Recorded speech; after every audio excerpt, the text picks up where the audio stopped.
자, 최다혜 기자, 정부가요, 이 전국에 난립하고 있는 이 특구 제도를 전반적으로 손보겠다 이렇게 밝혔죠? 네, 맞습니다. 우선 특구는 특정 지역에만 조세 감면이나 재정 지원, 각종 규제를 완화하는 등 경제 발전을 위해 예외적 권한과 혜택을 부여하는 제도입니다.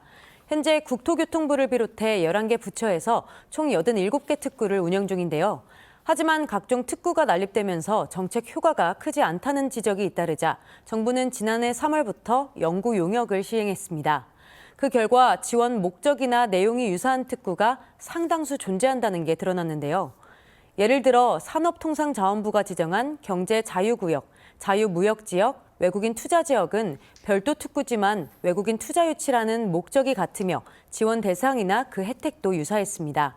또한 정책 수요가 아예 없거나 인센티브가 부족해 사실상 사문화된 특구도 14개나 존재했습니다. 이에 정부는 특구 제도의 효율성 확보를 위해 힘을 쏟기로 했는데요. 부처별 성과평가를 활용해 제도 개선 필요성을 우선 검토할 계획입니다. 자세한 내용 들어보시죠. 특구 정비 등 효율성을 높이는 제도 개편을 우선 추진하겠습니다. 부처 간 유사 특구와 재정 지원 특구에 대해서는 심층 평가 등을 거쳐 특구 간 연계 합리화 방안을 마련하겠습니다.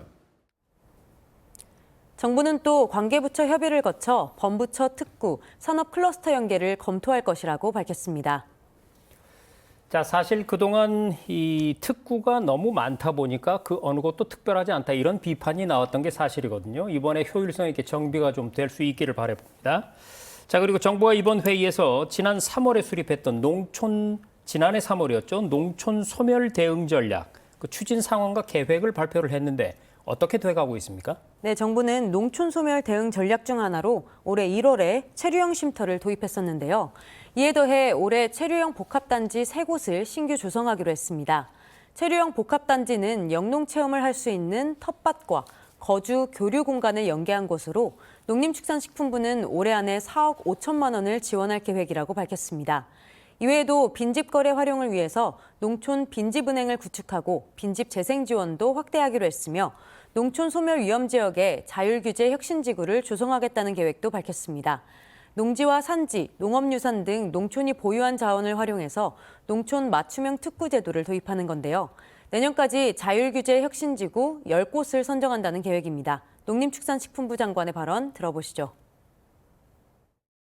지자체와 민간이 계획하면 정부는 농지 소유, 임대, 활용 관련 규제를 대폭 완화하고 입주기업 등에게 규제, 세제 등의 지원 방안을 모색하겠습니다. 정부는 또 농촌 소멸 대응 추진 전략의 중요 과제가 원활히 추진될 수 있도록 법령 개정 등 제도적 기반 마련을 추진하겠다고 밝혔습니다. 네, 지금까지 국정현안 관계장관 회의 겸 경제관계장관 회의 소식 자세히 들어봤습니다. 최다혜 기자, 수고 많았습니다.